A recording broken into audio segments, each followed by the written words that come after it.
I think we're probably about ready to start. So here I am.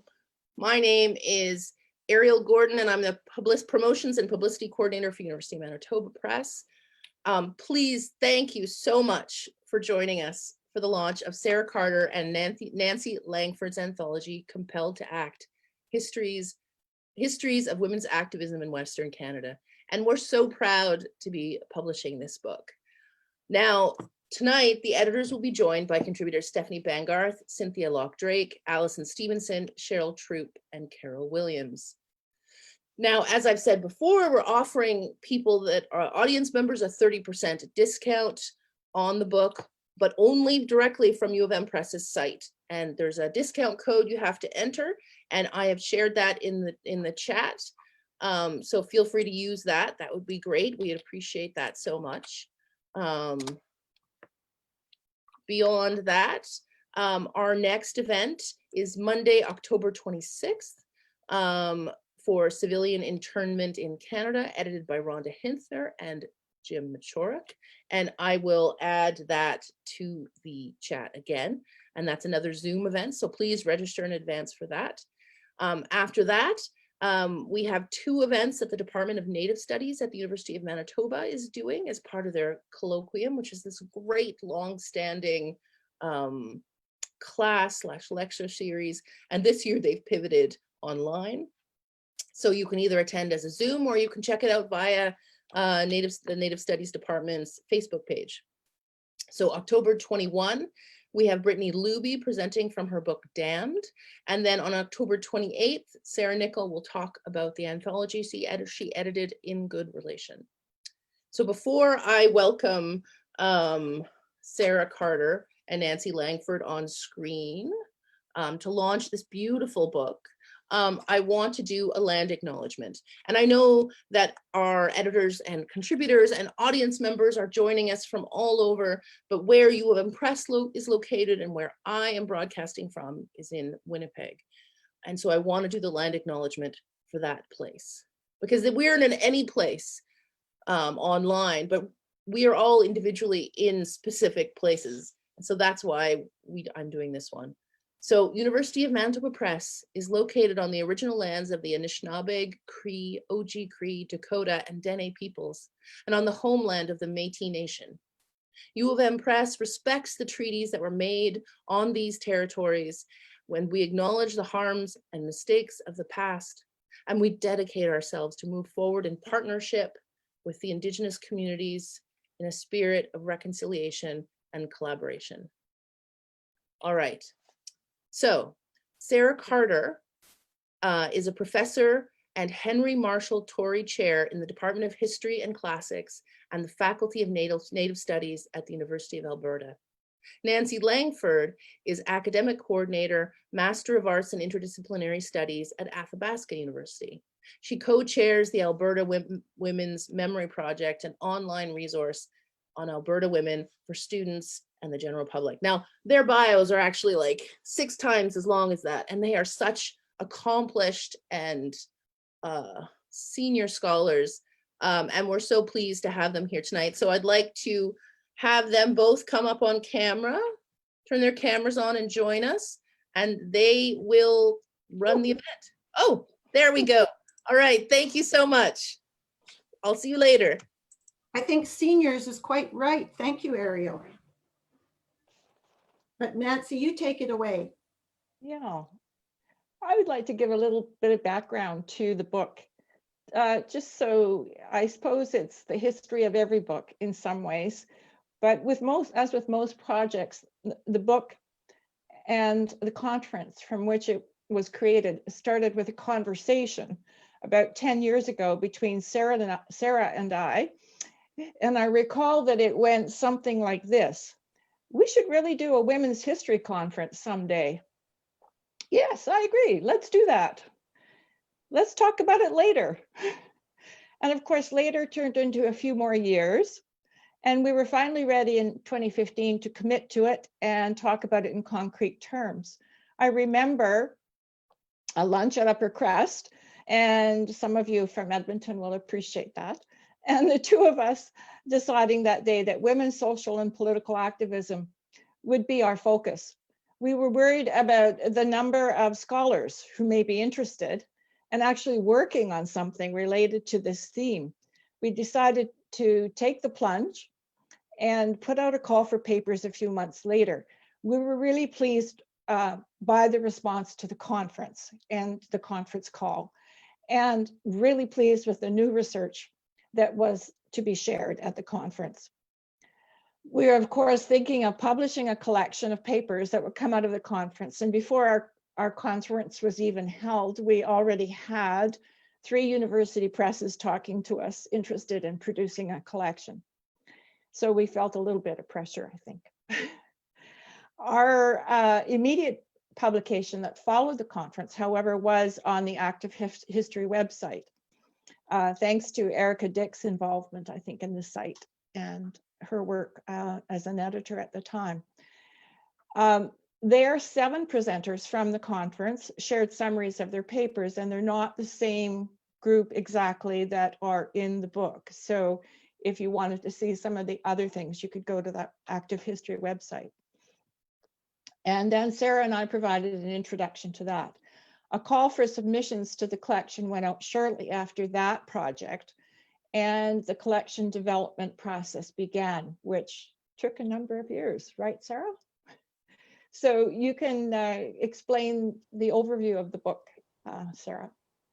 Okay, thank you, Nanci. Well, I'm impressed with this gathering already because we've got people from as far away as Waskesiu, south to Lethbridge, over to Montreal. This is quite amazing, but I am sorry we couldn't gather over some tea or wine and cheese. The only thing I'd add to what Nanci just said, except I'm going to go through a little bit more of the details of the book, is that this was a revival of an organization that we had in the 1990s, and it was called WASH, Women in Alberta and Saskatchewan History. It was fairly short-lived, but we were insistent that we were going to kind of revive that original idea and mandate of WASH. So Nanci and I are really pleased with the 10 essays in this book. We're very happy with the range and diversity of them and the range and diversity of our authors. We've got established as well as new scholars. And I'm just going to briefly outline, we've got 5 authors here today sharing 4 articles, but I'm going to briefly tell you what else is on offer in the book. We have Joan Sangster's At Home and Abroad, Canadian Suffrage at the Crossroads of the International Suffrage Movements. And that's about how women, including those active in the Western Canadian suffrage movement, were sustained and educated by their global connections and strategies and ideologies of suffrage movements beyond Canada's borders. Then we have Georgina Taylor, involved in the original WASH, and her article, Violet McNaughton's Influence on the Western Producer. And it's an analysis of McNaughton, this very prominent prairie feminist and pacifist. And Georgie has collected for years oral history material from Violet McNaughton's contemporaries and has done meticulous years of archival research. So it's about her work as women's editor on the Western Producer. Then we have Laurel Halliday, who has joined us today. Her essay is In the Forefront of the Affair, Women and the Crow's Nest Pass Strike of 1932. And that photo graces our cover at the bottom. And it's a rich account of women's roles in the strike at Bellevue in the Crow's Nest Pass, and about how women protected their families' livelihoods, strategically using their bodies and their voices on the front line of the confrontation, preventing violence and changing the nature of the strike. Then Esselt Wynne Jones, Mindell Cherniak Sheps, and the Politics of Socialized Medicine in 1940s Saskatchewan. And it's about how socialized medicine in Canada owes much to this physician and scientist, Mindell Cherniak Sheps, who made groundbreaking contributions. But it's also about the early politics surrounding socialized medicine in Saskatchewan. Susan L. Smith's piece is Peace Activists and Public Health in Alberta, the Voice of Women Against Chemical Weapons. And she explains the key role that the Voice of Women Alberta chapter played in addressing chemical weapons testing on Alberta farmland at Suffield. And she focuses on the activism of the VOW, in the context of women's long history of international peace and disarmament efforts. Erica Dick and Carissa Patton together wrote Activists in the Bible Belt, Conservatism, Religion, and Recognizing Reproductive Rights in 1970s Southern Alberta. And this explores the intersections of religion, political ideology, and reproductive rights during the tumultuous 1970s. In communities hostile to legal changes in women's reproductive health rights and to the growing women's movement, women and men organized to create facilities and programs to support women's reproductive health needs. So that is an overview of what's in the book. I have a few other things I want to add at some point about people to thank. I think just lastly, I'll say that Lillian Shirt, Cree elder, was our conference elder, and the book is dedicated to her. She sadly passed away in 2017, but she was a very important presence at our conference, and it was wonderful that she was able to hear the paper that was given on her by Corinne George about her activism in 1960s and 70s Edmonton and Alberta. So there, now we are going to go to the second portion. Nanci? Yeah, we just wanted to briefly mention, in our introduction to Compelled to Act, we acknowledge that there are gaps and silences in the research on women and prairie history. And we're well aware of them, all of us, in very general terms. But I think when you begin to put together a collection like this, with a specific focus, you begin to become more aware of that.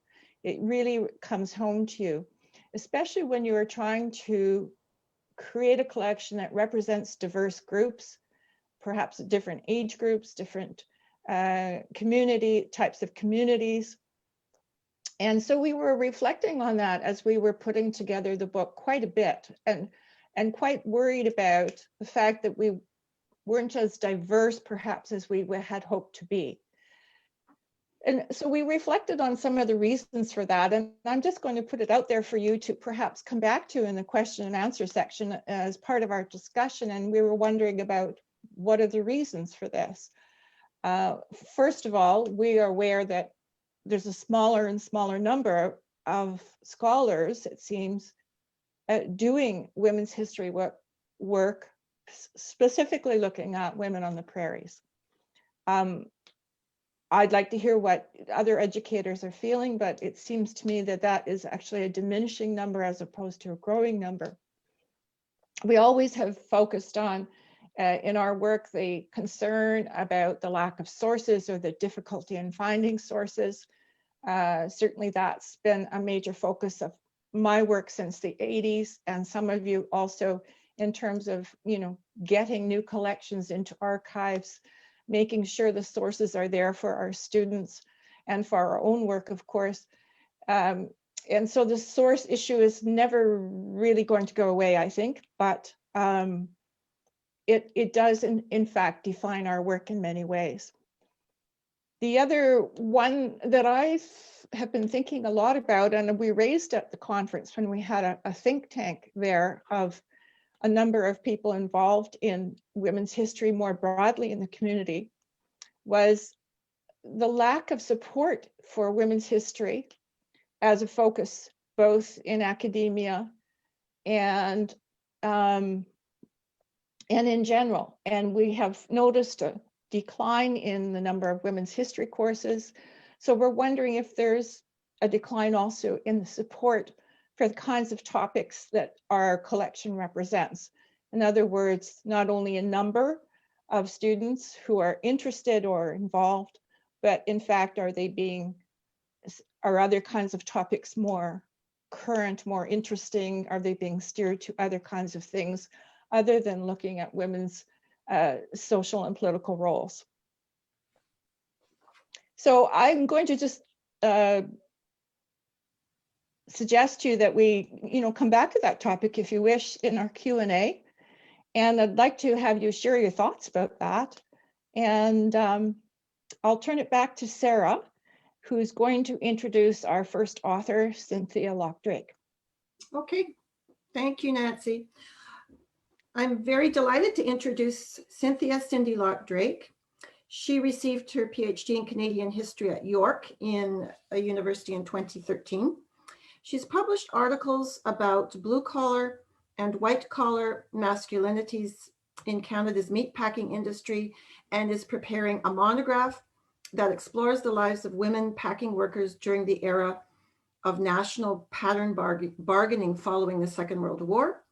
As an adjunct professor at York, Loch-Drake has taught courses in the history of women in Canada, the history of women and unions, Canadian history, Canadian economic history, business history, and the history of capitalism. And I'm pleased to say that she was my master's student a number of years ago, along with co-supervised by Betsy Jameson. And this was at the University of Calgary, and she did an excellent thesis that she published, certainly published an article or more from on the Medalta, gender in the Medalta pottery strikes.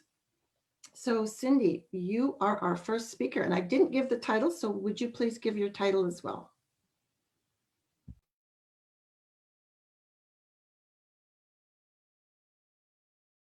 Okay, I'm here.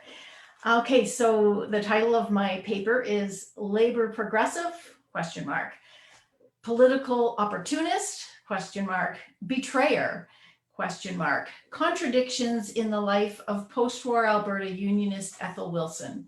So Ethel Wilson was definitely a contradictory figure, is a contradictory figure in Alberta labor and political history.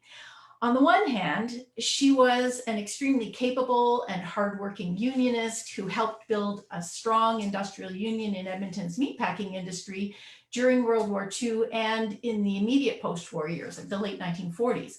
And she was very active. She was the vice president of her union local, highly unusual at the time. She was secretary of the Edmonton Labor Council. She was a delegate of the founding of Alberta's UPWA, that was the union, the United Packing House Workers of America, their joint council. And she did this as a single mother, raising 3 children on her wage as a seamstress in the Burns meatpacking plant. As a former union staffer, Jack Hampson, said in a 1977 interview, and I'm quoting him, "I don't ever recall Ethel turning down a position offered to her. She devoted a tremendous amount of time to the union." But on the other hand, Wilson betrayed her union by becoming an MLA in the fiercely anti-union Social Credit Party and then supporting draconian amendments to Alberta labor laws in 1961. Amendments that, for example, prohibited job actions to protest hiring non-union employees and gave the Minister of Labor tremendous power to end strikes. More generally, Wilson betrayed working class Albertans by drawing the votes of meatpacking workers who saw her as one of their girls away from progressive parties like the CCF, NDP, that actually supported labor.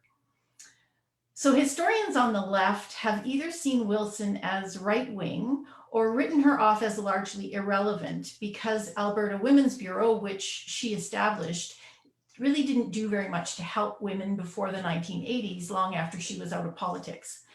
So these interpretations are based on limited primary sources from Wilson's years in provincial politics. And it's really surprising how few papers there are, speeches from her. She was a cabinet minister without portfolio in the Manning government from 1962 until 1971. And there's very little there by which to know her.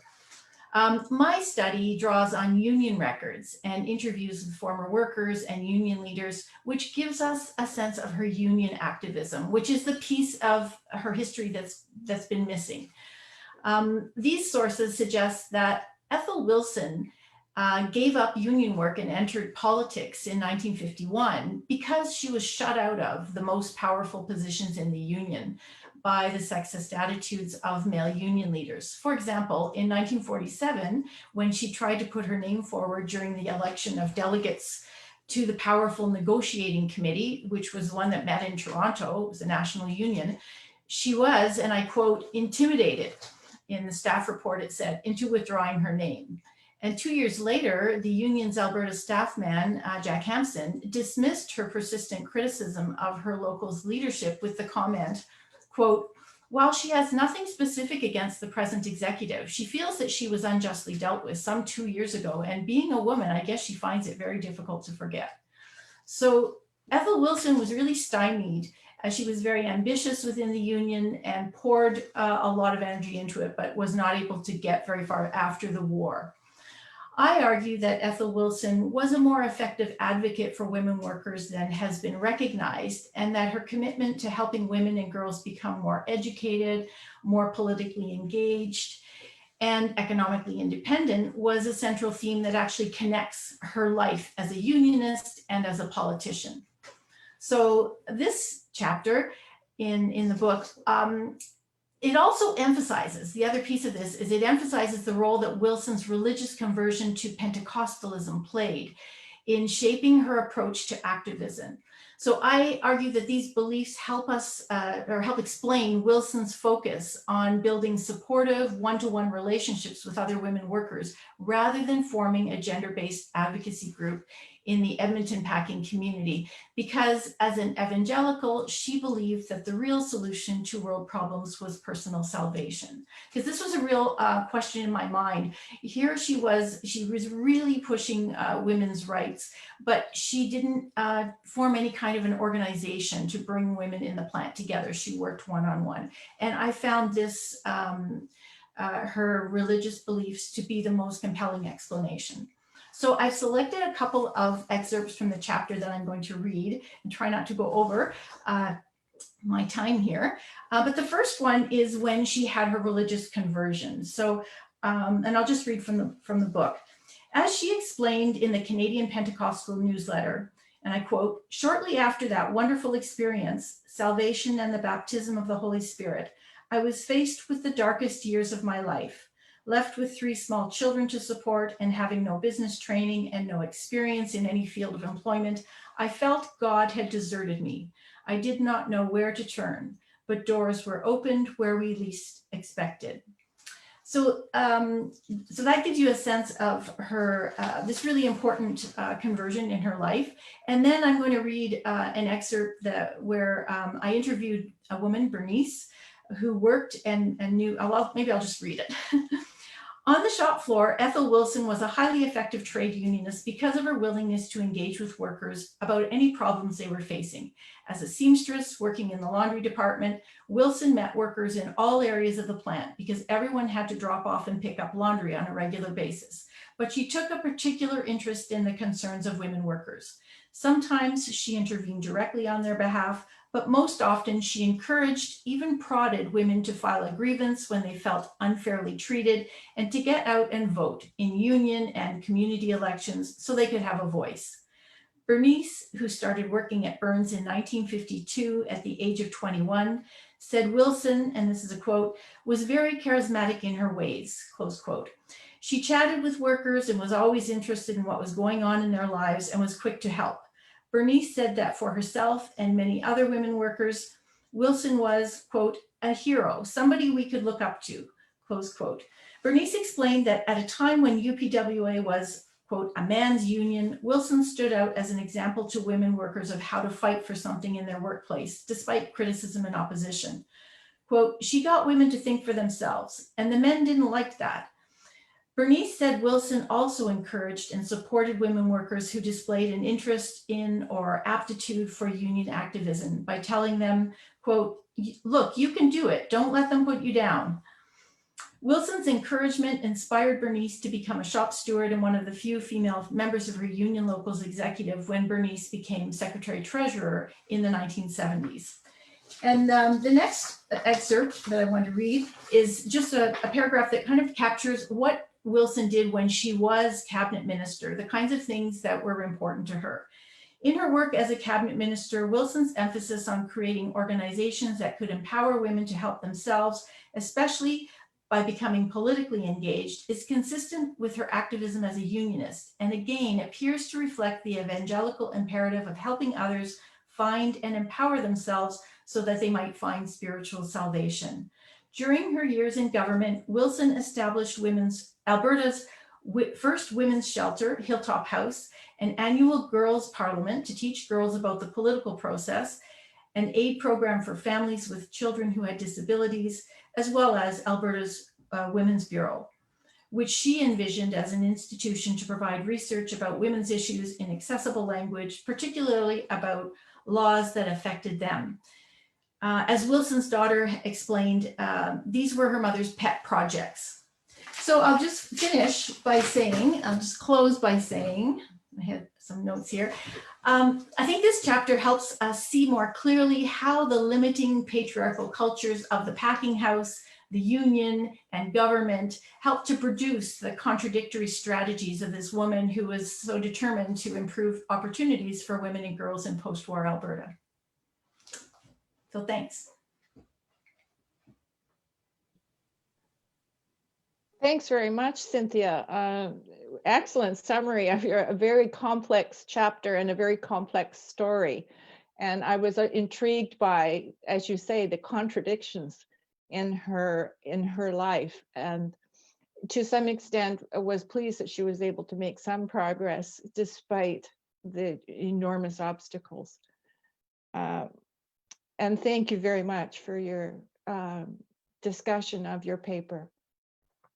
I'd like to introduce Stephanie Bangarth. Stephanie is an associate professor of history at King's College, University College at Western University.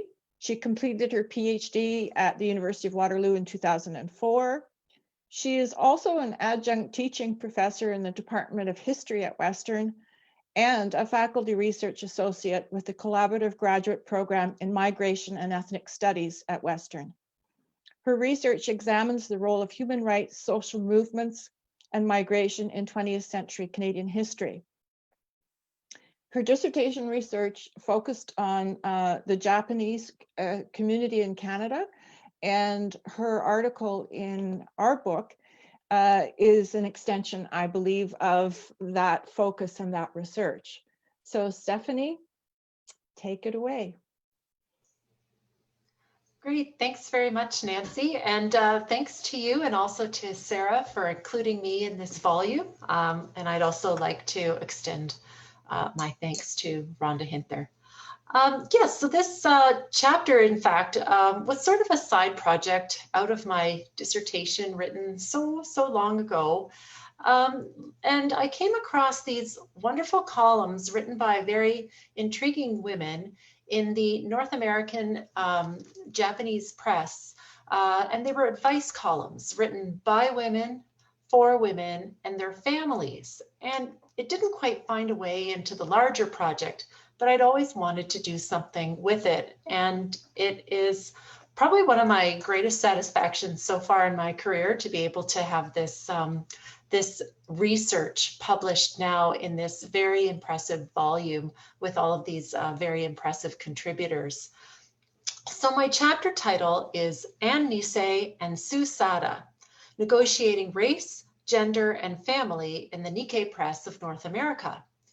The Ann Nisei Says columns were featured in a Japanese American newspaper called The Pacific Citizen. And the Sue Sada columns were penned by Muriel Kitagawa, and they were published in The New Canadian, the only Japanese Canadian newspaper allowed to continue its publication following the declaration of war with Japan during the Second World War. So what the point of this chapter is really to highlight these advice columns and the roles that women played with their families and in their communities during the time period of the wartime incarceration of persons of Japanese ancestry.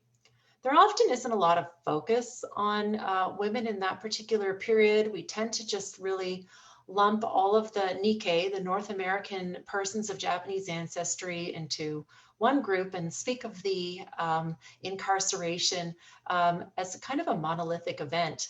But these advice columns really reveal a lot of interesting things. And principally, they really highlight an interesting form of advocacy and agency in relation to gender and race. And they also, I think, open up a gendered focus on the history of the World War II mass incarceration of persons of Japanese ancestry. And I would say too that while the columns and the columnists themselves didn't really directly challenge gender role expectations of the times, they did address obstacles as well as the opportunities that the war presented to Japanese Canadian and Japanese American women. It's really very interesting. And so I think analyzing ethnic media during a time of crisis is a key thing to do, and to add sort of a sense of context to the wartime incarceration.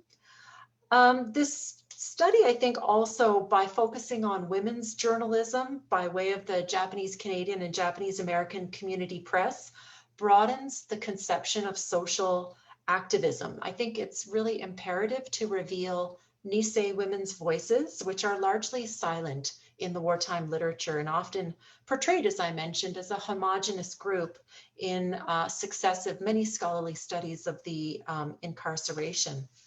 So these columns in these two different newspapers, one American and one Canadian, the Ann Nisei Says columns were penned by a woman by the name of Guyo Tajiri, who is married to Larry Tajiri, who was the editor of the Pacific Citizen. The Tajiris made their newspaper entertaining and informative for their audiences. Guyo Tajiri's columns were notable for her observations and for their deliberate normality. I mean, that's really what a lot of those advice columns were. They were very normal in many ways. As Ann Nisei, that was her pen name, she presented information for women in the incarceration centers and family life. But she also underlined the importance of Nisei women's development and agency. She urged them to move beyond the relocation centers and to get involved in everyday American life. In terms of some of the columnists in the Canadian newspaper, The New Canadian, women writers in that particular newspaper wrote under pseudonyms. Candlelight and Wine, for example, was written by Irene Yoshida, who later became a very leading geneticist. Another individual, Margaret Lyons, who wrote under the pen names Peg and K.I., later became a CBC executive. And of course, there was also Muriel Kitagawa, who wrote in the New Canadian on a variety of topics and who was not afraid to confront racial prejudice in her own columns. So what I'd like to do is maybe to highlight for you two different passages from these advice columns to really differentiate between, on the one hand, the normality of the advice columns, and then on the other hand, the specificity of these advice columns for persons, for women of Japanese ancestry in the incarceration centers. So on the one hand, you have in the Ann Nisei columns, advice columns such as how to keep that lettuce leaf look these hot summer days. Why is that important? Well, many Nisei were now living in hot desert locations in Idaho, Nevada, and Arizona, quite apart from the leafy, cool, and moderate climates of the Pacific Northwest.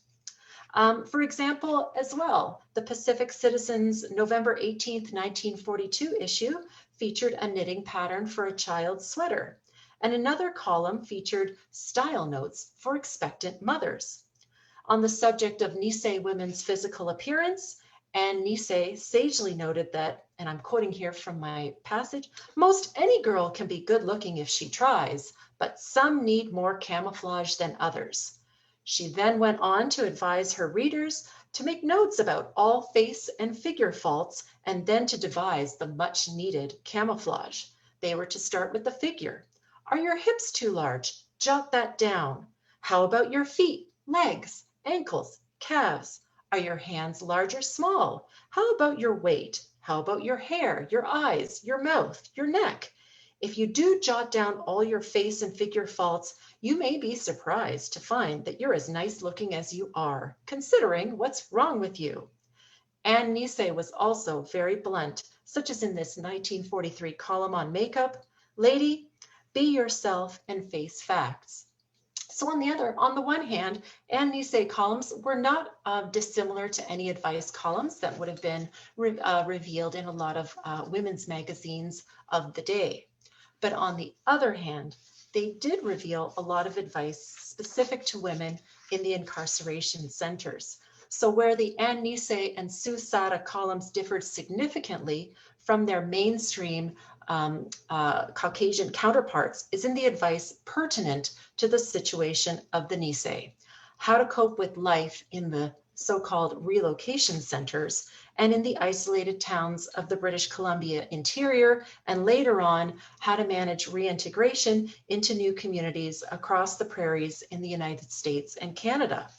So for daily, weekly, monthly survival, many of these Nanci and Susada columns offered valuable advice and guidance on a wide range of topics, from recipes and knitting patterns, but also how to make the most of important celebrations in a place that was entirely foreign to them, in their incarceration sites, in their small, tiny homes to which they were relocated and forced to share space with other generations and other families. So examples of notable titles from these advice columns include, "Here's Wartime Recipes to Prepare Oriental Dinners," "Easy to Knit Gifts for Your First Christmas in the WRA Centers," "Make Christmas Live for Your Children in Evacuee Centers," "A Bassinet for the Baby Born in Relocation Centers," or "Make Your Own Spring Bonnet for the Easter Parade in the Relocation Centers," or "Try making shaggy cotton rugs to give rooms color." So really, the conditions of life in these incarceration centers profoundly altered family relations and dynamics. And so the authors of these advice columns in the Nisei Press really attempted to address these vastly different and unusual circumstances that many of the Nikkei were forced to endure at this time. And so many of these advice columns really attempted to normalize the quotidian as much as possible under very trying and unusual circumstances. So, and then as well too, in terms of advocacy, many of the Nisei women writers encouraged their readers to be of service to their community and often addressed practical concerns of the incarcerated women, suggesting tips for taking care of themselves and their loved ones. But the articles also eventually encouraged women to face prejudice head on by recommending that those in and out of the incarceration centers to get involved in reading groups, to join civil rights or community organizations, to work in interracial settings, and challenge discriminatory treatment wherever and whenever they experienced it.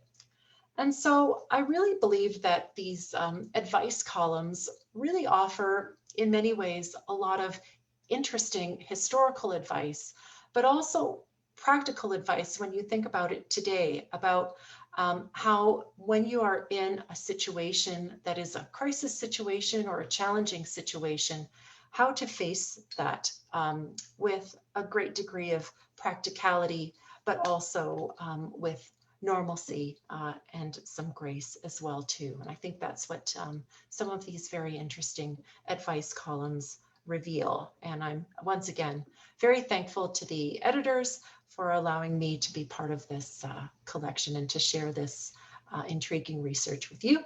And I do hope that when you get a chance to read the chapter, you enjoy it, and I look forward to some questions. Thank you. Thank you so much, Stephanie. We are very delighted to include your piece in our collection and to shed light on these most intriguing women and how they negotiate these, this unbelievable crisis and trying circumstances of forced relocation and incarceration.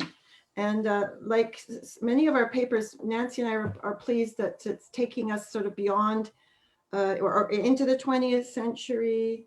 And we also liked your paper because it reaches across the 49th parallel as well. it's encompassing a sort of a wider geographic focus than just the nation state. So thank you so much.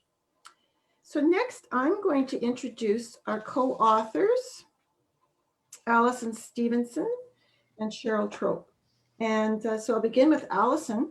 She has just recently been appointed chair of Métis Studies at the University of Saskatchewan in Native Studies, or Indigenous Studies it's now, I think. She has a PhD in history from the University of Saskatchewan, and her first monograph, Intimate Integration, A History of the 60s Scoop and the Colonization of Indigenous Kinship, will be available in 2020 with the University of Toronto Press. And it's an excellent book. I've had a chance to read it. I can't wait till it's out. Her research focuses on histories of Indigenous childhoods, Indigenous human rights, and Indigenous women's political organizing.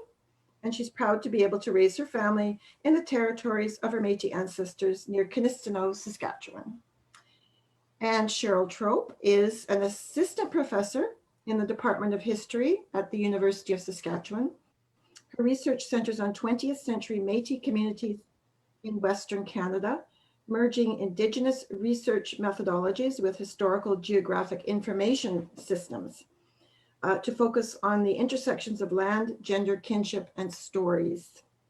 Much of her research focuses on the multifaceted roles of Métis women in their families and communities, and the significance of female kinship relationships in structuring these communities. She's worked within her community for over 20 years in the areas of historical and community-based research, curriculum development, community engagement, advocacy, and health policy and program planning. She is Métis, originally from North Central Saskatchewan.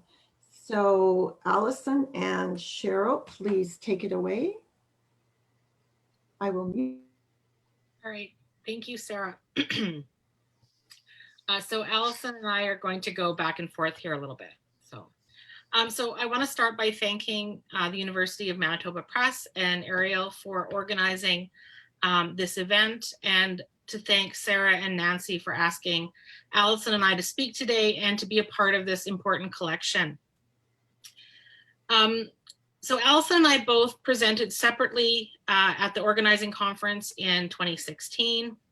I presented specifically on Métis women's organizing in Saskatoon, Saskatchewan, and the activism of specific women from this community in the development of the Saskatchewan Native Women's Movement, while Allyson presented on Indigenous women's activism more generally, including the development of both the Saskatchewan Native Women's Movement and the Saskatchewan Indian Women's Association. While we knew that our work overlapped and complemented one another, in these presentations, we quickly realized that in many instances, we were working with the same sources and even elucidating the lives and stories of the same women. So naturally, we became interested in thinking about how Indigenous women's activist efforts have been relatively excluded in discussions of women's activism generally, largely because Indigenous women's activism has focused on other priorities and takes into consideration the history of colonization and the lasting and gendered impacts of settler colonialism. So in our chapter, which is titled From Kitchen Tables to Formal Organization, Indigenous Women's Social and Political Activism in Saskatchewan to 1980, we attempt to highlight the ways in which First Nations and Métis women's activism and organization converged and diverged from each other and from both male-dominated Indigenous organizations and from mainstream feminist organizations. We want to bring attention to the ways that First Nations and Métis women have separately and collectively challenged settler colonialism, patriarchal structures, structural racism, and the status quo, while also reclaiming and maintaining their cultural roles and responsibilities in their families and communities. We also wanted to highlight that central to Indigenous women's activism has been the commonality of their roles as Indigenous women, aunties, mothers, and grandmothers. Thanks, Cheryl. Good evening, everyone. I also want to thank Sarah and Nanci for organizing this collection, as well as inviting me to participate in the original conference, and also to Ariel and the University of Manitoba Press for organizing this event and also publishing our work. So when Cheryl and I finally met together to determine how our papers would fit together, we could immediately see that each organization was part of a larger story. When we began to discuss the origins of Indigenous women's political activism and organizing, bring together our sources and fit these histories in the larger historical context of the 1970s, an explanatory framework emerged. We saw the divergence of Indigenous women from male-dominated Indigenous political organizations, as well as mainstream women's organizations, and their convergence as Indigenous women. Our article, From Kitchen Tables to Formal Organizations, attempts to capture the distinctive nature of Indigenous women's political organizing in Saskatchewan, stemming from the cultural, historic, and gendered experiences of First Nations and Métis women. Emerging in part from the period after the Status of Women Commission, Native women began meeting across provincial boundaries and across racialized boundaries that were brought about by the Indian Act. Indigenous women's organizing was distinct from mainstream women's organizations, influenced in part by cultural traditions, including matrilineal societies, where motherhood was a source of political and social power. For Indigenous women, these roles had been weakened by colonialism. While Indigenous political organizations such as the Federation of Saskatchewan Indians and the Métis Society had existed in the province for several decades, women sought alternatives to these male-dominated organizations initially as they organized. As we state in the article, quote, as a result, neither mainstream feminist organizations nor Indigenous organizations met the specific needs of Indigenous women. Although many Indigenous women's organizations, including the Saskatchewan Indian Women's Association and the Saskatchewan Native Women's Movement, occasionally work from within, alongside larger Indigenous political organizations in furthering their agendas. So Indigenous women's political organizing began around kitchen tables as they challenged the intrusion of settler colonialism into their everyday lives. And this organizing eventually evolved into more formal organizations.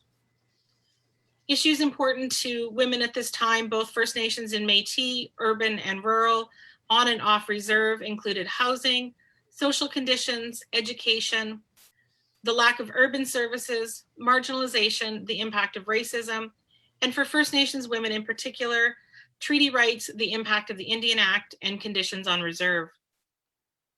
Oppressive government policies and the impact of settler colonialism entrenched Indigenous women's identities as either First Nations or Métis, influencing how and reflecting what they resisted and how they organized. For Métis women, they began organizing informally within the provincial Métis organization in both urban and rural settings. And as we quote in the article, women had a crucial role in these efforts, as Métis communities were often socially and politically organized around female kinship networks, and strong relationships were maintained across families and communities. And so in politically rallying the community, leaders often relied on maternal kinship relationships and networks as much as they did paternal relationships. Similarly, women were instrumental in providing their labor, preparing for guests, and opening their homes and pantries for political community meetings. Over time, Métis women came to see that their issues were separate from those of the male-dominated Métis society and looked to form an organization to specifically meet their needs as Métis women. By the late 1960s and early 70s, we see a convergence around Indigenous women's issues specifically amongst both Métis and First Nations women, and a movement away from the male-dominated organizations. At the same time, they were moving away from Indigenous organizations. Métis and First Nations women were organizing separately. First Nations women distinctive political concerns centered firstly on treaty rights that had been eroded by the legislated settler colonial conditions of elimination, overseen by agents of Indian Affairs. With the expansion of Indian Affairs bureaucracy, the institution of the illegal pass system, criminalization of ceremonies and dances, and increasingly coercive policies around residential school attendance, many First Nations women experienced a particular form of racialized marginalization that eroded their positions as mothers and community leaders over the course of the early 20th century. As we quote from the article, under the scrutiny of Indian agents, missionaries, and farm instructors, women were blamed for their lack of cleanliness, the illnesses that their children suffered, and the state of health in the family homes. These racialized and gendered attacks on women obscure the direct link between failing government agricultural policies and the difficult situations on reserve, end quote. As a consequence of the Indian Act, women were denied the ability to vote in banned elections until the revisions of 1951, and were also in many ways excluded from provincial Indian politics. In this period, reserve First Nations women shared a common role as women and mothers, and the political and social responsibilities that flowed from their cultural understandings. Their homes, communities, and children, as well as the roles of men as fathers and husbands, were areas of women's shared concerns. With these distinctive historic experiences of colonization and differences between needs in urban reserve communities may have served to create fissures between Indigenous women, in 1970, First Nations and Métis women met at Duck Lake to determine whether the future of Indigenous women's political organizing in Saskatchewan would be coordinated through a single Indigenous women's political organization, or perhaps in another configuration. We find that, quote, much discussion was aimed at the difficulties facing Indian people. Those in attendance at Duck Lake also took time to visit Batoche, the graveyard, and Saint Laurent, Our Lady of Lourdes Shrine. These Indigenous markers of struggle, identity, and place served to unite Métis and First Nations women present as they shared food and fellowship and strategized for the future. With representatives of the Métis Society, Urban First Friendship Centers, and the Federation of Saskatchewan Indians, or the FSI, Indigenous women debated moving away from the current dispersed, band-based, and localized work into a single, central Saskatchewan Indigenous women's political organization. While in the end, the women went on to form separate organizations, it is noteworthy that at this early stage, there was a convergence of Indigenous women's activism around the shared desire for education and well-being of family and community. So the Saskatchewan Native Women's Movement formed in 1971 as a status-blind organization for Métis and non-status women, mainly in urban centers, but not exclusively. And at the same time, the Saskatchewan Indian Women's Association, or SIWA, was organizing to represent First Nations women on reserve. So spearheaded by Métis women, the Saskatchewan Native Women's Movement recognized their issues were different and apart from the provincial Métis Society. However, they understood the utility of working from within that existing structure and from within the growing Friendship Center movement. The Saskatchewan Native Women's Movement outreach, or field workers, as they called themselves, benefited from sharing space and doing outreach on behalf of the Métis Society at the same time as they were organizing women. The public-facing nature of this work positioned Métis women to take on more public leadership roles within the Métis Society, the services that the Métis Society provided in urban centers, and within the Saskatoon Indian and Métis Friendship Center. Coinciding with this growing recognition of joint political interest between Métis and non-status Indians, and a commonality of experience amongst all Indigenous women in Saskatchewan. Agnes Sinclair, president of the Saskatchewan Native Women's Regina Local, attributed the movement's rapid growth and success to the fact that its programs dealt with fundamental issues impacting all Indigenous women. For example, one course educated women on their treaty, civil, and human rights. As Sinclair stated in 1976, the Saskatchewan Native Women's Movement gives us a chance to run our own programs and run our own lives. We know best what kind of programs we want and need. So as Cheryl had mentioned, the Saskatchewan Native Women's Movement formed in 1971. That same year, First Nations women also organized separately the Saskatchewan Indian Women's Association, or SIWA, specifically for on-reserve First Nations women. This structure in part drew upon previous reserve level organizing of Indian women based on the homemaker clubs that had been established by the Indian Affairs branch in the late 1930s in Saskatchewan. And a quote from our article reads, an early member of SIWA, Flora Mike, recalled that discussions at the homemakers club meetings began around sewing, knitting, and canning, but gradually broadened to include subjects such as education, childcare, and culture, until at last they went deeper into problems. So some of the early goals of SIWA were simply to begin the process of organizing reserve women, while also recognizing at the same time that a focus on treaty rights was first and foremost. This focus on reserve women and treaty rights led SIWA in a direction that saw the organization present a divergent position from the National Indigenous Women's Organization, Indian Rights for Indian Women. Indian Rights for Indian Women was a single issue organization devoted to revising the section of the Indian Act that removed women's status when marrying non-Indian men and having women and children's Indian and treaty rights reinstated. Concerns around process and reserve resources prompt the women to align with the male organization, the FSI's position on this issue. Motherhood and family figured prominently in the organization. Also, as the organization presented a yearly Mother of the Year award at its annual meetings.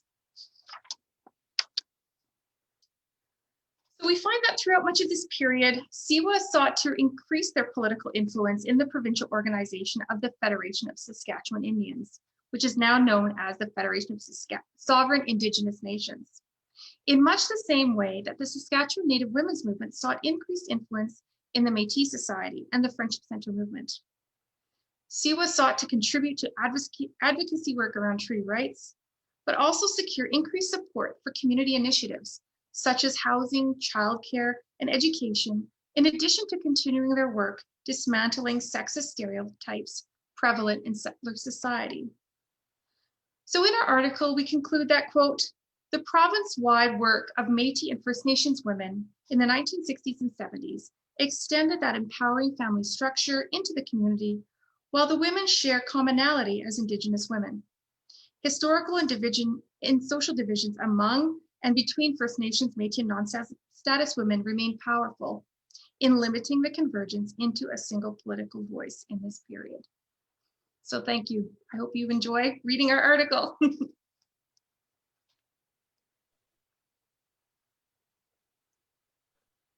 Well, that was great. Thanks so much, Cheryl and Allyson. One of the things that struck me about your article was, having written an organizational history myself, I know how much incredible research goes into it, that it's a totally different kind of research than researching an individual's life or something more, more focused, shall we say. And that it's very deceiving when you read an article like this one, because it's very clear and wonderfully put together, and all that background work isn't evident. But I know there's tremendous background work to organizational history, that it's a very complex and very many hours to unravel organizational histories. So I really appreciate that hard work that you put into that. We're going to move on to Carol Williams now. And the first thing I would like to say to Carol is happy birthday. We got tipped off today that it was your birthday. No. So happy birthday to you. I hope you remember this as one of your better birthdays, shall we say, because it's wonderful to have you here with us. Carol is a cultural historian, and she is currently the director of the Center for Oral History and Tradition and professor of history and women and gender studies, both, of course, at the University of Lethbridge. Carol has three sort of focuses in her research, the histories of reproductive politics, North American women's history and histories of photography. And this is reflected in her latest book that came out in 2018, which is Residential School Photographs, the Visual Rhetoric of Indigenous Removal and Containment. And that is a chapter, I believe, in a book called Photography and Migration, edited by Tanya Sheehan. It sounds very intriguing. I have to still get a hold of that, Carol. She has an extensive publication history, and she is, I think, a bit of a mentor at Lethbridge to many new young scholars who have arrived since she arrived there herself. So Carol, you want to take it on? Thank you. Well, I'm really honored to join this great collection of authors. I haven't published in a lot of Canadian collections, and so I was really honored to work with both Nanci and Sarah Carter and to be in the pages with everyone collected here tonight and with everyone speaking tonight, but also in the audience. And I started teaching a reproductive rights history and behavior class in 1997 when I was an itinerant sessional. And I noticed how in some of the activities of the students, there was, it intrigued me. I used to get them to interview each other, and the history of reproductive health was very striking. And when I got to the University of Lethbridge, one of my first forays into the history of reproductive rights, histories, and behaviors was witnessing the presence of anti-abortion activists on campus on a regular basis, and also the creation of pro-life groups on campus by some students who had taken women and gender studies. And so I hadn't originally thought about writing about reproductive rights histories or reproductive justice, but I was compelled to act when these campus campaigns organized by the Canadian Centre for Bioethical Reform began to really be present and vocal and intrusive. And so I increasingly started to invite pro-life activists into my classroom, along with the local speakers for sexual and reproductive health. And I still do that today. In fact, that's happened in the last couple of weeks. And so I was really intrigued by understanding more about the relationship between pro-life activism and what we often call pro-choice activism. And of course, I was really inspired by the many students that I've had. And I just want to name some of them because I always use their work in my classroom. And Carly Giles, who's gone into reproductive law, Shannon Ingram, who's written on the therapeutic abortion committees, Caitlin Mitchell, who's working on crisis pregnancy centers, and of course, Carissa Patton, who has been extremely influential in my own work and has really written definitive work around the Lethbridge Birth Control and Information Center and birth control and reproductive justice in the province. And I'm so excited to get a chance to read her PhD. And also I want to mention the vibrancy of the field in Canada. And there's so many authors that I can now use. I can never cover everybody. And so Erica Dick's work, Shannon Stetner's, Nanci Genovesek, Beth Palmer, Katrina Ackerman, Yana Grekel, Amy Sampson, Claudia Malacrida, my colleague, Karen Stott. Did I say Erica? I hope I said Erica because her work is so important to my students. Joanna Erdman, Christine Burnett. So Burnett, I use all of those authors' works in my class, and my students are so excited about all of that intellectual work and the activism that can be birthed through that work and understanding the history. So I want to just read directly from my conclusion. In Alberta, conservative values have coexisted uneasily with feminist activism.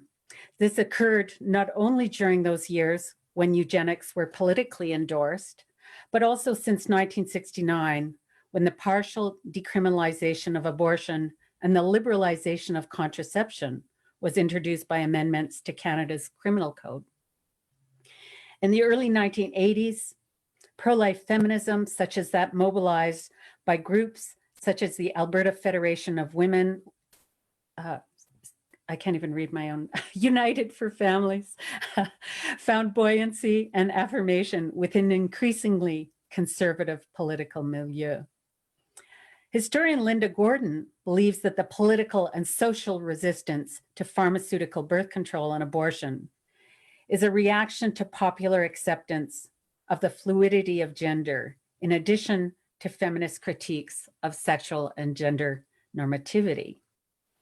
Ultimately, the roller coaster contest between pro-life politics and feminism relies on divisions that thrive in a climate of intolerance. Finally, a long history approach to reproductive politics in Alberta shows that women's autonomous ability or inability to make decisions about their reproductive health is entwined with the economics of the nation state and is haunted by the figurations of colonialism, paternalism, and misogyny. Today, efforts to repeal women's access to medical and surgical abortion continue to test the fragility of legislative protection exercised by provincial or federal health law.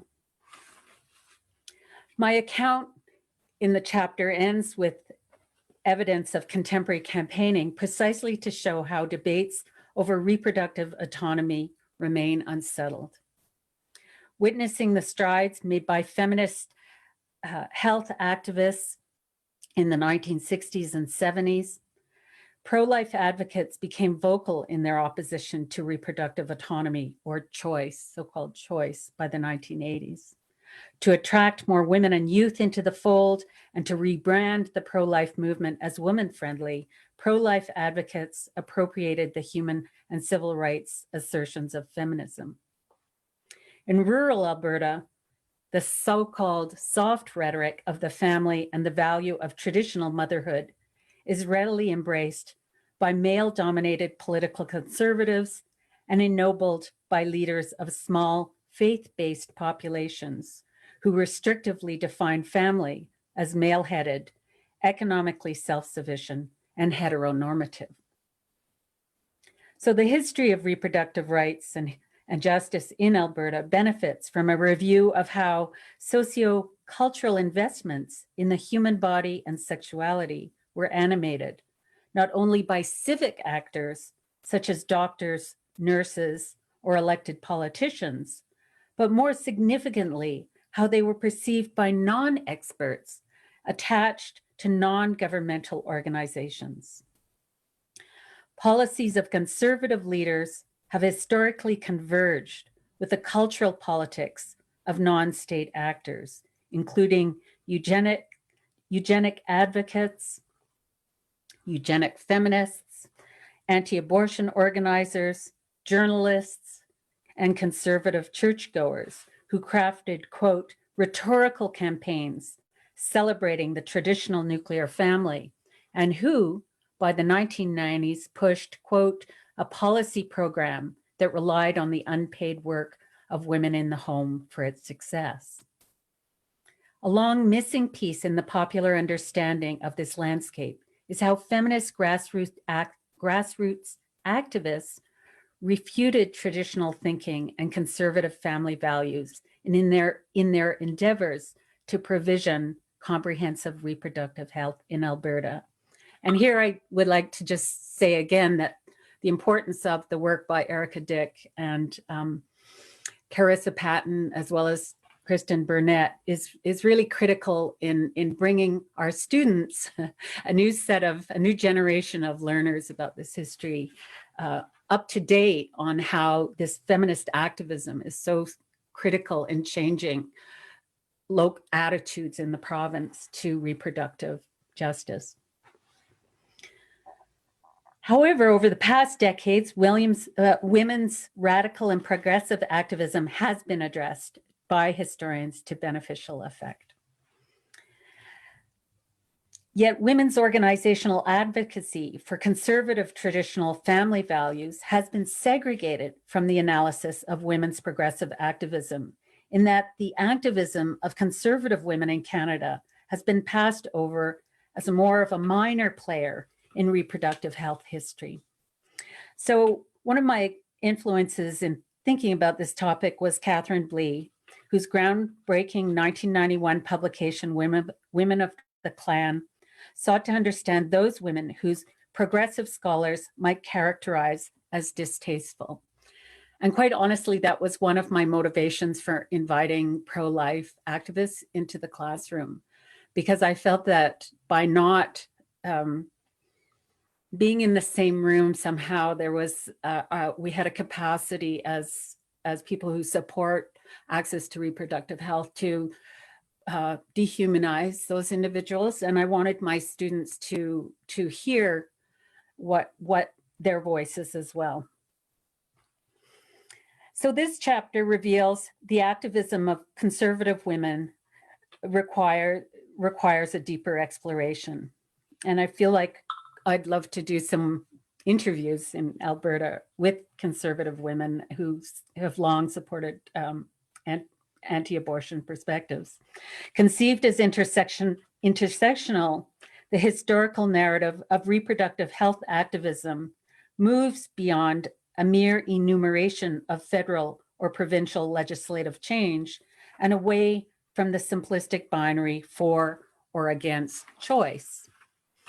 Focusing on the contest around abortion and reproductive health in Southern Alberta, I find that the public rhetoric on reproductive rights, reproductive justice, and the history of ideal citizenship or ideal motherhood is consistently in flux and decidedly informed by both conservative and progressive activism. Thank you. Oh, thank you so much, Cheryl, for your important and timely work. And it does seem to be particularly timely right now, as the whole issue of reproductive rights and reproductive justice are looming once again. And I'm so glad that it was pointed out how your work and especially your teaching as well as your research have really influenced a whole new generation of scholars on these topics. And I do hope that you will continue. I think to interview conservative women is a very interesting angle for your future research. And so we are so pleased to include it. All right, so Nanci, we are from here opening it to questions, and Ariel is going to. Actually, I have some questions ready. Okay. If I can just go ahead, and thank you very much for those of you who have put them up. We might as well just dive right in. I just want to mention in our book, isn't it beautiful? That there is an article by Carissa Patton and Erica Dick as well on reproduction in Alberta. And so they complement each other quite beautifully, and probably, you know, both worth a good bedtime read some night.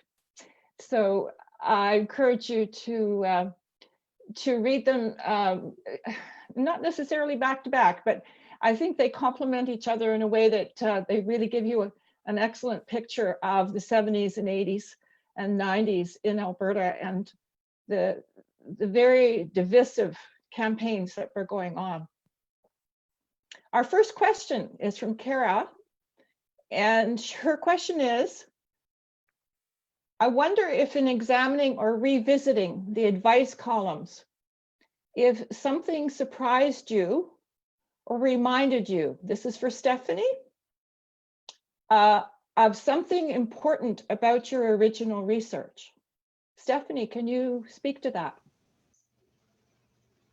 I can. And I'd very much like to thank Kara for that question. Very insightful question.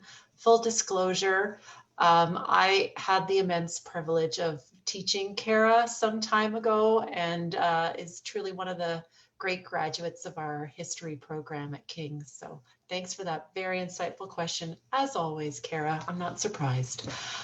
So I guess in looking at these advice columns, and did anything surprise me, or did anything come back from my original research? Well, actually, yes, it really just reminded me that in all cases, people do not accept their treatment, however discriminatory, however problematic, however it is done in any kind of challenging or crisis situation. People always have agency. And so I think that's really what I'm reminded of when I produced this particular piece of research for this collection, but also that stemmed from my original program of research, which was looking at the various voices raised in protest regarding the incarceration of persons of Japanese ancestry in North America. I was often, the general line in this history is that this is what happened to people. But what about what happened to the Nikkei? How did they react to it? There must have been protests. There must have been some kind of dissent in regular North American society. And I wanted to find out about that. And these advice columns, in some ways, are an extension of that dissent, but they're also largely a way to look at the agency with respect to women and empowering women in times of crisis, of challenge, of something that was beyond their control, and offering them a form of control by either appealing to the ordinary, such as how to make your appearance work in these troubling times, but also advice for the extraordinary, which is how to decorate your incarceration center, how to decorate your barrack. So it just reminded me the ways in which we need to look for agency in stories that have been told in ways that disempower the so-called victims. So that would be my answer. Thanks for that question.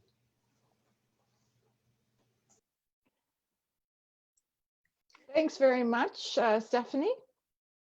I have another question that comes from Nanci, and she's actually directing it to all of us, all the authors. Could you speak to how current feminist politics informs your work, and to the importance of understanding the past to current feminist politics? Who would like to tackle that one first?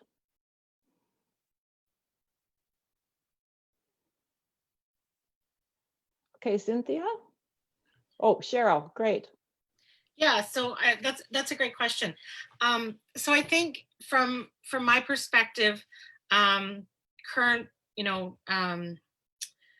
feminist politics around, like for Indigenous women, around missing and murdered Indigenous women, and racism, like thinking about how the ways in which Indigenous women have been active in their own communities at a really grassroots level, organizing around the family and really organizing around issues that are really fundamentally family issues.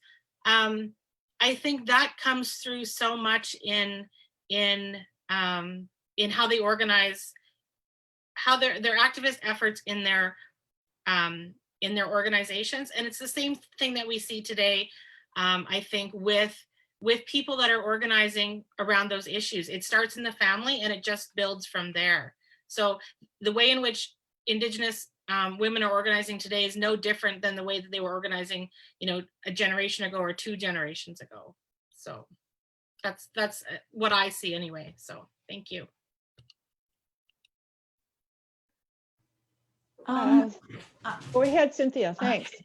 I was just going to say, I think for me, coming of age in the 70s, I have had, and going back to school later in life, in my 30s after being out of school for a while, I feel like I've had to learn to integrate racial analysis into I'm a second wave feminist. My daughter tells me this all the time.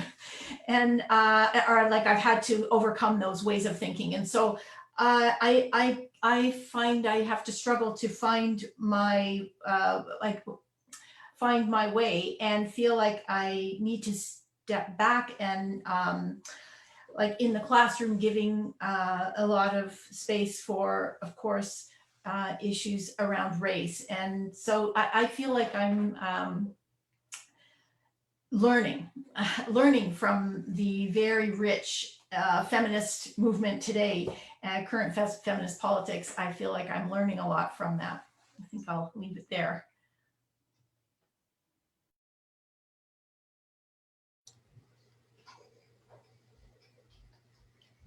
I think for in thinking about particularly the Indigenous women, the First Nations women that I was looking at in this article, the Saskatchewan Indian Women's Association, it's helpful to think about it in terms of intersectionality, taking into account the diversity of Indigenous women's identities and backgrounds, and you know, this historic experiences of colonization.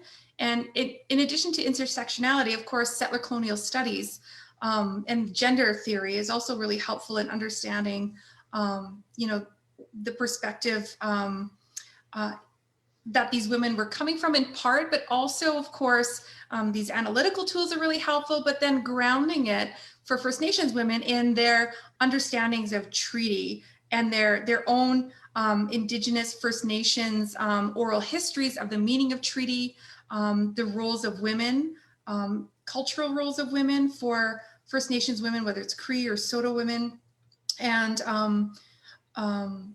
you know, sort of incorporating these different sort of analytical tools and approaches, and trying to grapple with, in the case of these women, what was kind of in a sense an oppositional kind of perspective on other Indigenous women's political organizing when it came to the Indian Act. So so yeah, that it's a sort of a complicated history, and then seeing it in relationship to Métis women's organizing in Saskatchewan too. So for me, in part, it's in, you know, understanding different identities of women and historical experiences, influences of settler colonialism, as well as very distinctive Indigenous histories and cultures that that also are important to keep in mind. So.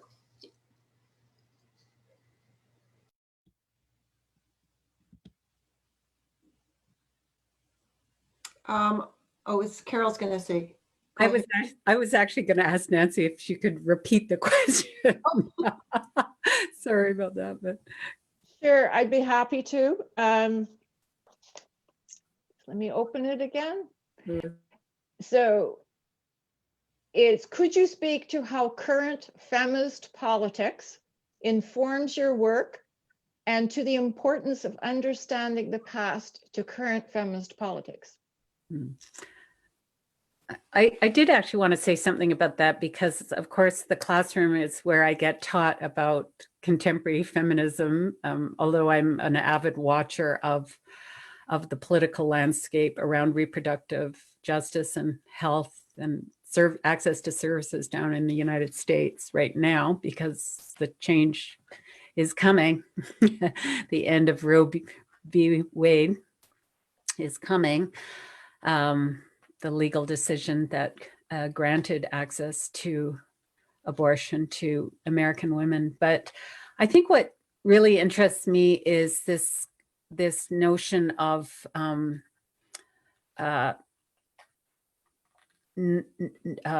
gender, the gender politics and the racial politics or racialized politics of reproductive health that's really been informed by thinkers like Loretta Ross and reconstructing the idea of reproductive history from a perspective that everyone has the right to have children and or to not have children, but also to live in circumstances that can provide security and healthy environment for children. So a widening context of thinking about reproductive health. And that's been really influential to me, as well as thinking about transgender reproductive health and politics, and how the conservative discourse and rhetoric often obliquely or indirectly signals transgender or non-binary gender, but often doesn't pointedly identify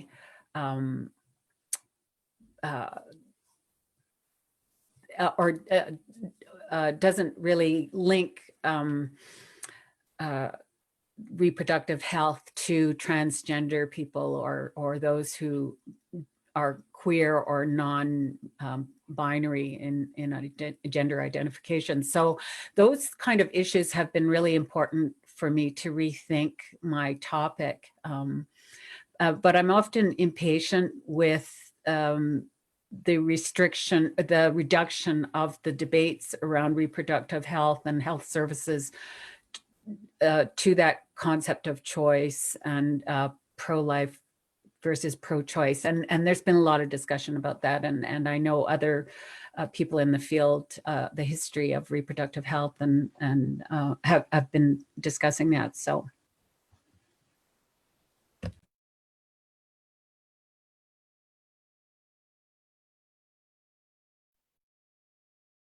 Maybe we should move on to the next question, but I was just going to add that when we when Nancy and I organized this conference, it was a whole different world, really.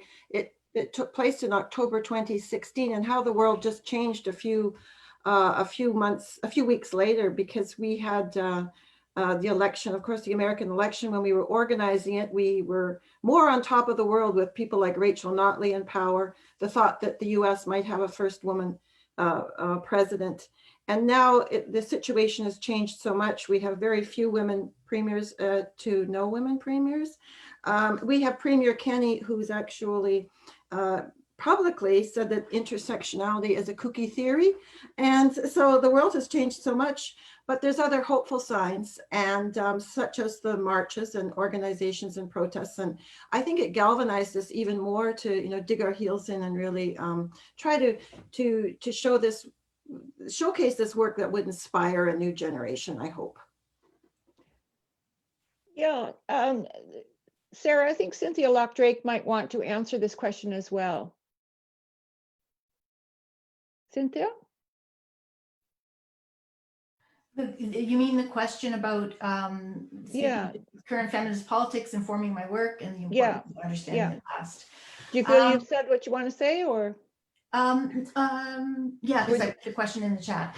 I guess thinking about union women and this monograph, where I'm dealing with my PhD dissertation, turning it into a monograph, I'm trying to incorporate new research on thinking about, well, social reproduction is something that's really important and interesting to me. And so that's an area that with Meg Luxton's work, people like that, trying to understand how to make that work in my thesis. I mean, I've already done work on that, but I want to look at more recent work. But I feel like I'm just not in this headspace right now, because I haven't been teaching in women's history for a couple of years now, and so I can just tell I feel like I have to get caught up on a lot of work as I'm working on this monograph, which I have to get back to. So it's just something that I can't really say more about right now. How it informs my work, I really can't. Yeah. Okay, anyone else want to deal with that question, or shall we move on? Okay, let's try the next question. It's from Inez, and it's for Cheryl, Troupe, and Allyson Stevenson. You began by stating that the activism started around kitchen tables prior to engaging formal organization. Do you have examples of particular families or Indigenous women in your essay that challenged the colonialism and patriarchy? And in what ways did they maintain their roles in the community as aunties and grandmothers? Did you catch all of that? I think so. Allyson, do you want to go first or do you want me to go? Sure, I'll go. So in my article, I look at the women of the Saskatchewan Indian Women's Association. So women like Isabel McNabb, who at the time was, just sort of an emerging leader from Gordon's First Nation in Saskatchewan, Southern Saskatchewan Treaty 4 territory, who came from a long line of leaders, treaty leaders, leaders had been involved in negotiating Treaty 4. And so she was, she had carried this oral history of the treaty. So her work in Siwa was, she was grounded in this history and her Soto history and this treaty history. And she advocated for women, she advocated for children and families. So that was kind of her background, and I touch on that in the article. And I also look at Sadie Cote, the late Sadie Cote, who passed away, and I think it was 2018, and some of her work challenging the Federation of Saskatchewan Indians at the time, and really demanding, really articulating the needs of families, the needs of children and women on reserve, the need for services, the need for increased support for education, the increased support of the male leadership, which at that time was it was a male-dominated organization, really challenging that organization and their priorities, while at the same time still advocating for treaty rights. So she really walked a balance, I feel like, in presenting a perspective on, advocating for treaty rights, which we have to remember at this time in the 1970s, really wasn't recognized in the Constitution of Canada. It was, the provincial government, the federal government have really been disregarding treaty rights up until, it still obviously is disregarding treaty rights up until this very day as we speak. And so this is something that First Nations in Saskatchewan, it's been an ongoing issue, but really by gendering the issue of treaty rights and, making it a women's issue, making it a grandmother's, a mother's issue, and enlarging what the understanding of treaty rights meant.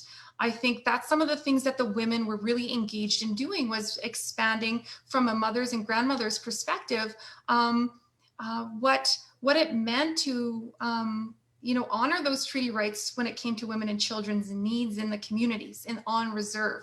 And so that's something that I hope that is addressed in that article, and something that I continue to address in other works, as well as I did oral histories. And so this was something that this was based primarily on. I talk a little bit about the sources for my work in this article was based on a lot of Saskatchewan in the magazine Saskatchewan Indian, and what was, sort of what the press, published in that. It was an Indian press, First Nations press. It came from that. And so with the oral histories, it's kind of, I've expanded some of those understandings too in the time since since I wrote this article too. But, that the kitchen tables aspect of it for First Nations women came out of the kind of organizing at the homemakers level, which I think that quote from Flora Mike captured. So I'll turn it over to Cheryl so she can address it from a Métis women's perspective. Thank you. So, so in Saskatoon, where it's a unique situation, I think, because there was a very significant Métis population here by the 30s. And so women got involved quite early because they were the ones that were, there was formal male leadership in the community, but it was women that were, supporting by, organizing bake sales to raise a little bit of money, or organizing family get-togethers or things like that. So they were the ones that were really supporting bringing the community together. And so organization really started at a family level, but again, these were very interrelated families. And so it really was, the community was one big, large extended family at this time. So we've got a number of key women in Saskatoon that are their last name is either Trache or Laframboise, and they get involved very early, and they're sisters and they're aunties, and so they're related to this entire community. And so their role is really that they're using these social events, they're organizing social events and giving an opportunity to have formal leadership speak to what are the important issues of the community. But over time, the women start taking a leadership role in some of the services that the community starts developing. So they develop an alcohol treatment center. They develop a court worker program for families that are people that are going through court system. They have housing programs. They are doing some education. And so the women are going out and talking to other women in the community and sitting in their homes, and they're offering babysitting so women can go to meetings, or taking their kids so they can go to meetings and participate, and providing some of that care. And so they're doing this all from that sense of their obligation to other family members, because they're mothers and aunties and grandmothers. But over time, they start challenging the formal organizations. So the friendship center that they're working out of is not meeting their needs. So the women formally protest that and take over the friendship center. The women's movement, they challenge the provincial government through with the Adopt Indian Métis program that Allyson's book will speak to more. So this is a group that is increasingly politically active. And then we have, women in this group of activists that, one of them runs for city council in Saskatoon, not because she thinks she has a chance of winning, but because she wants a platform, and she wants to speak about Indigenous issues and women's issues more generally. And so there's all of these ways that these women are kind of are acting collectively, but also individually. But at the root of it is they're all working towards creating a better space in the city for their family. And what that family means is that it's a large extended kinship system.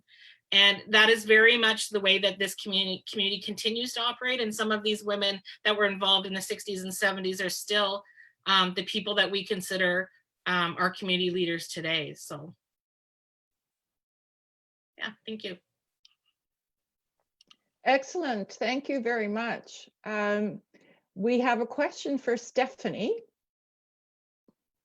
Stephanie, did you read it? Or do you want me to read it out? Or can you read it out?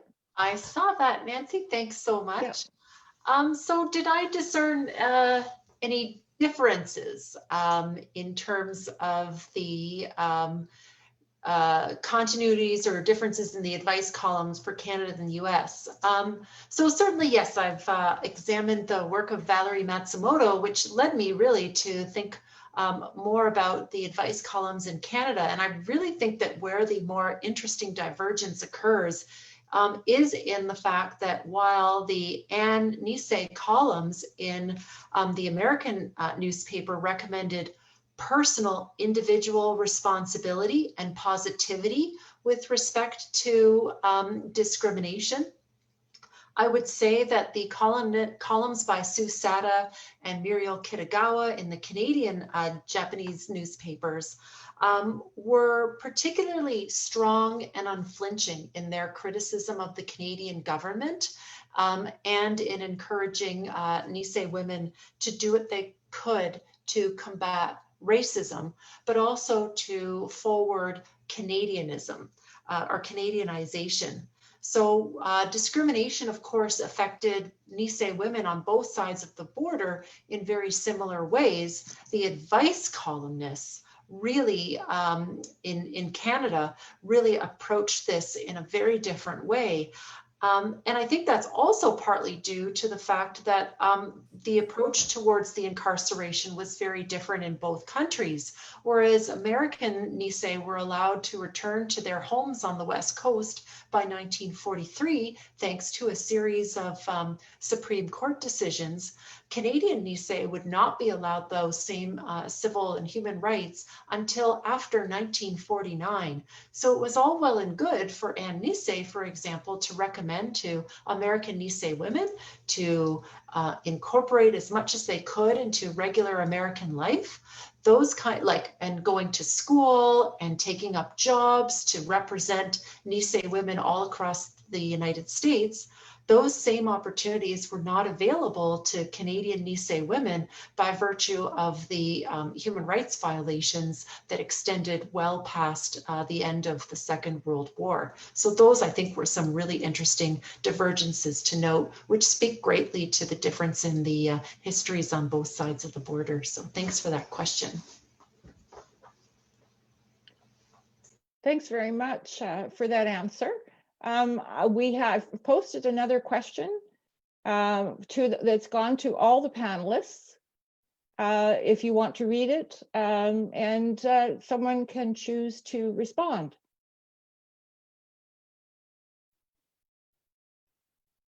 Anyone want to respond? I'll read it out if you like while you're making up your mind. Is there anyone working to compile stories of activists from the 1970s? I know many elderly women who have spent their lives in activism whose stories will soon be lost.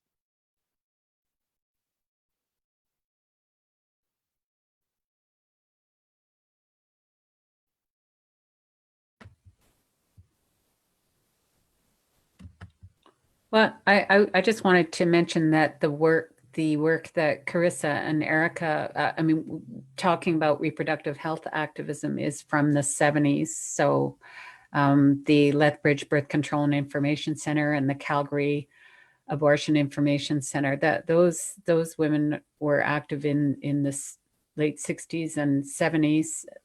So that does cover some of that decade. So.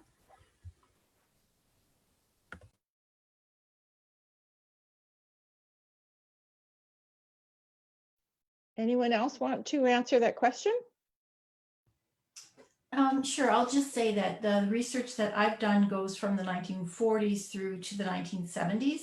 And one of the things that I have found interesting, and maybe others can comment on this, is Bernice, the woman who I mentioned when I was giving my talk. I used the term feminist with her, and she violently rejected that term. And she was a very active unionist in the 1970s. She went into some very harsh male jobs and was harassed terribly for it in the 1970s, as well as being on the executive of the union.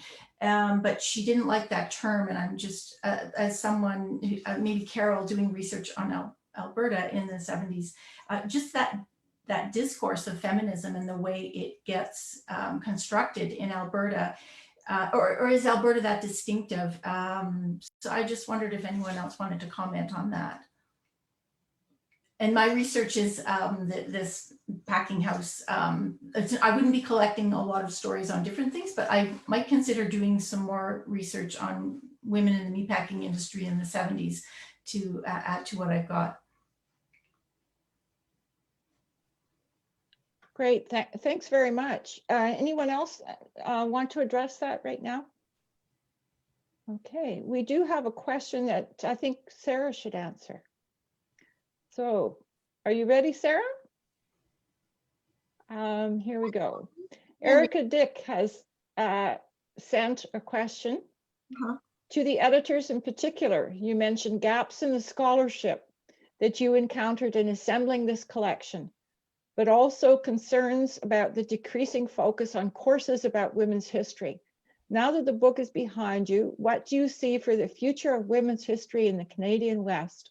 Or what words of advice do you have for us going forward?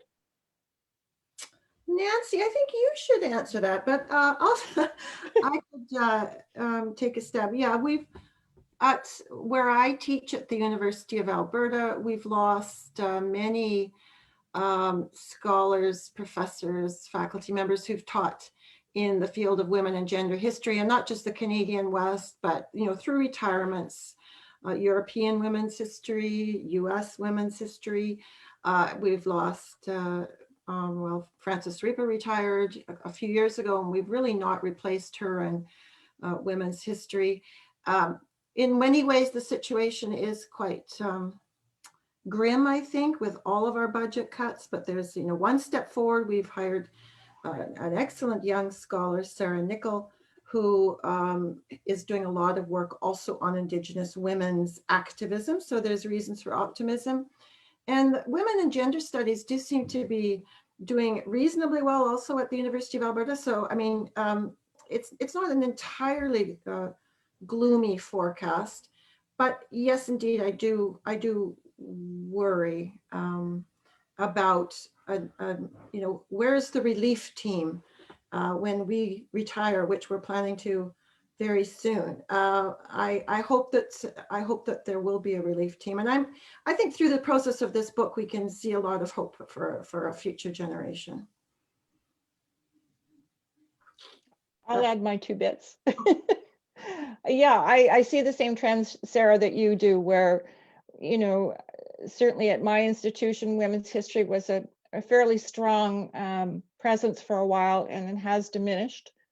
And in talking to people from all over Alberta at our conference, where we, brought in sort of a wider group to discuss this issue, it seems that it's a problem in the community history field, as well as the academic field, that the resources are just not there to support women's history and to ensure, that there is a continuity.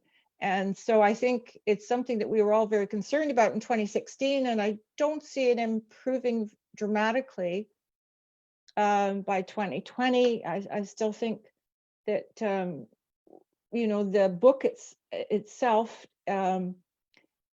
is sort of a microcosm of what's happening out there, and we still don't have the depth to the field that we probably anticipated we would have when we all started out many years ago teaching and researching in Canadian women's history. So I'm not sure what the answers are, because of course we're all fighting for resources in our institutions, no matter where you work. But I think it is a huge issue in terms of the work that's not being done. So I'll leave it at that.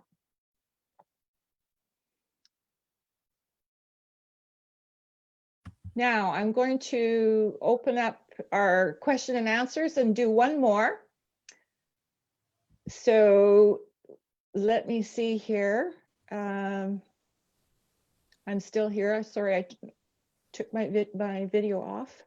Nanci, what about that question from Elizabeth Jameson for you? Yeah, I'm just trying to find it here. Just a second.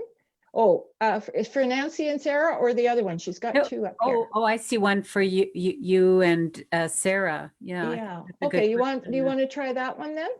Yeah. Shall I read it to you so you can hear it? I'll read it for you. No, it's okay. Okay. This volume is so notable for its attention to race, class, and global contexts.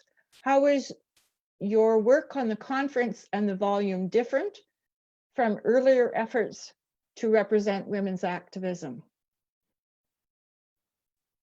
Sarah, do you want to tackle that one?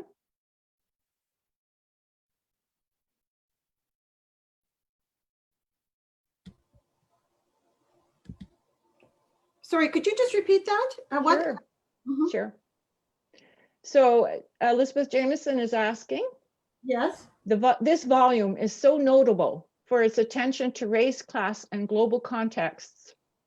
How was your work on the conference and the volume different from earlier efforts to represent women's activism? Yeah. Well, I think, I do think that the earlier work, certainly in the context of the Canadian West, was much more on the prominent suffrage supporters, on their organizations such as the Women's Christian Temperance Union.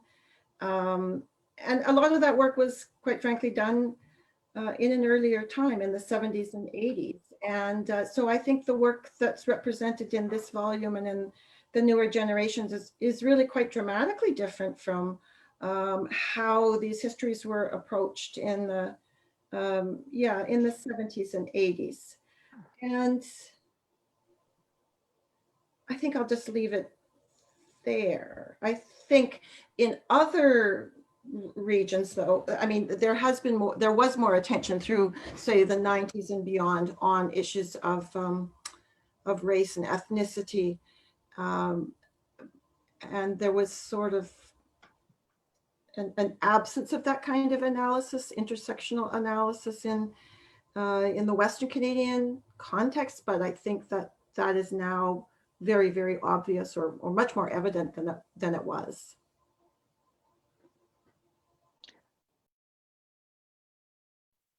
Yeah, for me, I think I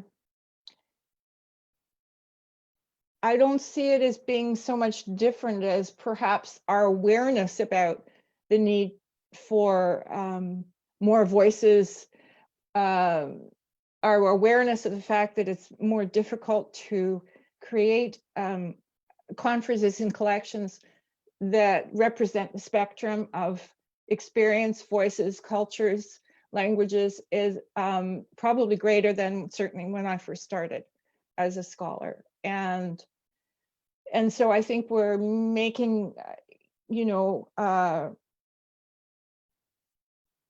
a sense, more of an effort, I guess, to be more diverse and more inclusive at the same time that the body of work is just emerging.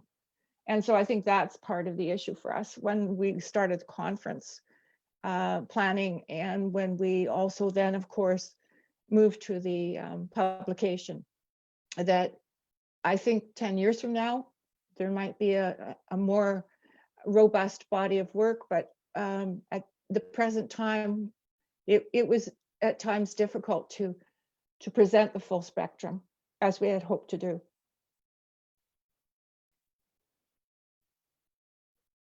I think we're going to have to draw it to a close soon. I'm not sure what Ariel would say, but yes, Rhonda's question. Yeah. Let's just raise that one then, Nancy, as the last question, maybe? Yeah. I agree. I think Rhonda's question is a good way to sort of encapsulate everything. Yeah. Okay. Let's this minute here. I just lost the question. Sarah, can you take over and read it? It's I can do it. Let me do it. Let me earn my moderator stripes. Okay, you can close this out, Ariel. All right, so Rhonda Hinthner asks, thanks to all the presenters tonight and to the editors for putting together this fantastic collection, and everyone for their engaging talks tonight. Thank you to U of M Press for staging this event. I was lucky enough to attend the conference that helped give rise to this collection, and it was a wonderful event. I'm very much looking forward to reading this book. Doing a collection like this is a huge undertaking. I'm wondering if Sarah and Nanci might speak to some of the challenges and rewards of this sort of editorial work, and what advice they might have for others considering heading down this road. Best practices, lessons learned. Go ahead, Sarah. Okay, well, I think we all sort of groan and moan about putting together collections in many ways. It is always a lot of work, but at the same time, it's also extremely rewarding, to learn about what other people are working on, and to work with other authors. And it has its own, really, it is very rewarding. I don't know if I have much advice. I've done a number of these over the years. For some reason, they do just take a long time, even if you think you're being as efficient as possible. I'm not exactly sure what I can advise about that. Have a great co-editor, as Nanci has been.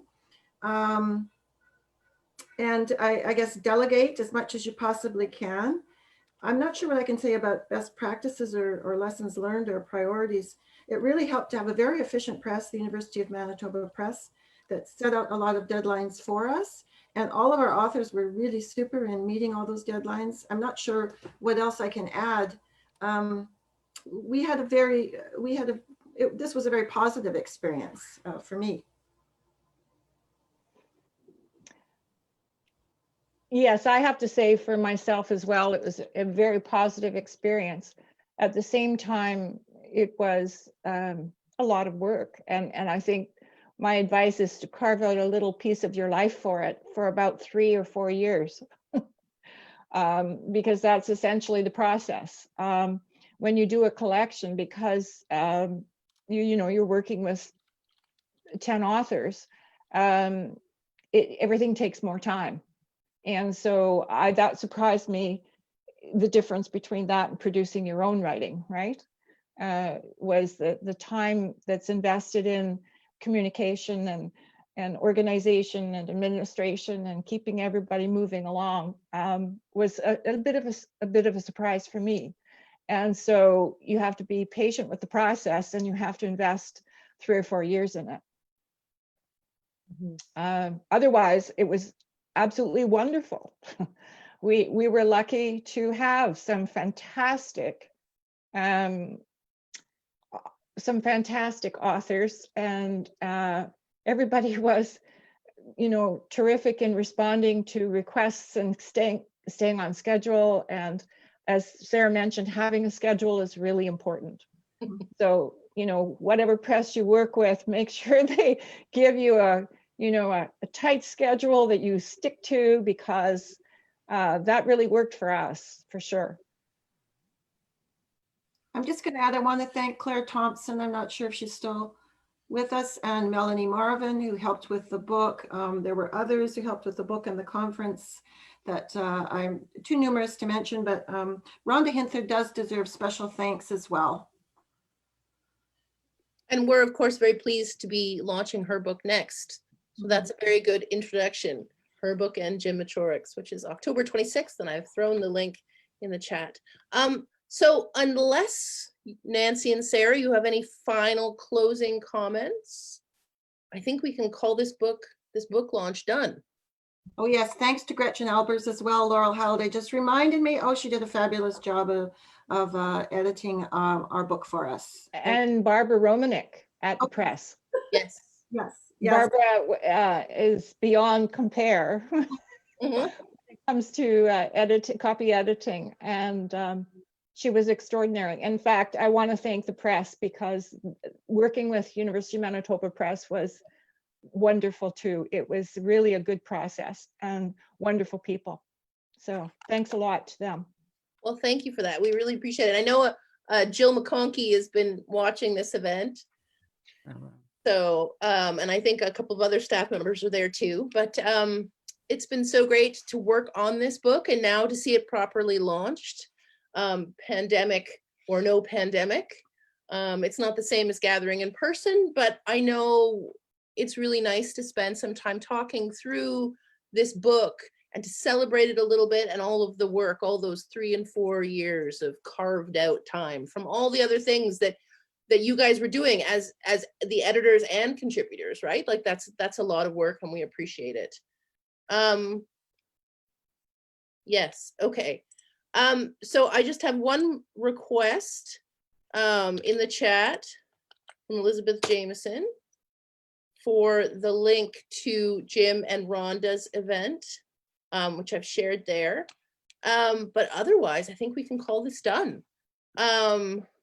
Have a look at our website if you have questions about any other upcoming events, which is uofmpress.ca.